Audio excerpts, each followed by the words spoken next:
Hi friends, welcome to my channel Gauri food spices. ఇవాళ వీడియోలో healthy and tasty simple recipe చేసి చూపిస్తాను. తప్పకుండా ట్రై చేయండి. మనం లంచ్లోకి సింపుల్గా చేసుకోవచ్చు.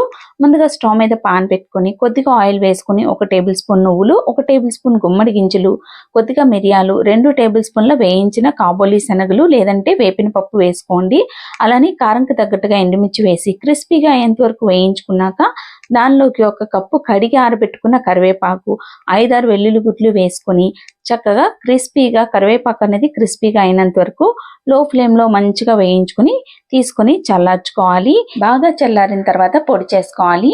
పొడి చేసుకునేటప్పుడు దానిలోని పులుపు కోసం డ్రై మ్యాంగో పౌడర్ కానీ చింతపండు కానీ వేసి పొడి చేసుకోండి. ఈ రెండిట్లో ఏదైనా మీ ఆప్షన్ అండి. 2 ఇష్టం లేని వారు ఉత్తిగా పొడి చేసుకొని మనం రైస్లో కలుపుకున్నాక పులుపు కోసం నిమ్మరసం పిండుకొని తిన్నా కూడా చాలా టేస్టీగా ఉంది. తప్పక ట్రై చేయండి. ఇలా పొడి చేసుకొని పక్కన పెట్టేసుకోండి. ఈ పొడిని మనం స్టోర్ చేసుకుని కూడా వాడుకోవచ్చు. లంచ్ బాక్సెస్లోకి ఇటువంటి రెసిపీస్ చాలా సింపుల్గా అయిపోతాయండి. ముందుగా పొడి చేసి పెట్టుకుంటే ఈజీగా చేసుకోవచ్చు. ఇప్పుడు స్టవ్ మీద బాండి పెట్టుకొని ఆయిల్, నెయ్యి వేసి పలుకులు వేయించుకోవాలి.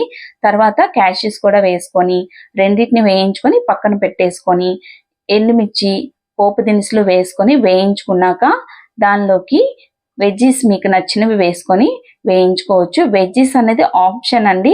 వెజ్జీస్ వేస్తే లంచ్ బాక్స్లో అయితే పిల్లలు తినేస్తారు కాబట్టి చక్కగా కొన్ని వెజ్జీస్ అలానే కొద్దిగా కరివేపాకు వేసి ఫ్రై చేసుకోండి. వెజ్జీస్ వేగిన తర్వాత మనం వండుకున్న అన్నం బాస్మతి రైస్తో చేసిందైనా లేదంటే నార్మల్ రైస్ అయినా సరే ఈ వెజ్జెస్ని కొద్దిగా పసుపు, ఉప్పు వేసి ఫ్రై చేశాక రైస్ వేసి కలిపేసుకొని బాగా పోపు మిక్స్ చేసుకున్నాక దానిలోకి తయారు చేసుకున్న పొడి తగినంత, అలానే క్యాష్యూ నట్స్, ఫ్రై చేసుకున్న పల్లీలు వేసి కలిపేసుకుంటే బాగా కలుపుకుంటే మనకి కరివేపాకుతో ఎంతో టేస్టీ హెల్దీ రెసిపీ రెడీ అయిపోతుంది. ఈ రైస్ లంచ్ బాక్సెస్లో కానీ అలానే మనం లంచ్లో తినడానికి కానీ సింపుల్గా చేసుకోవచ్చు. టేస్టీగా ఉంటుంది. అలానే కరివేపాకులో ఎన్నో బెనిఫిట్స్ ఉన్నా మనం అయితే మామూలుగా కర్రీస్లో వేసుకుంటే తీసి పక్కన పడేస్తూ ఉంటాం కానీ అస్సలు తినం కదా. ఇలా చేసుకుంటే చాలా టేస్టీగా ఉంది. హెల్దీ రెసిపీని మీరు కూడా తప్పకుండా ట్రై చేయండి.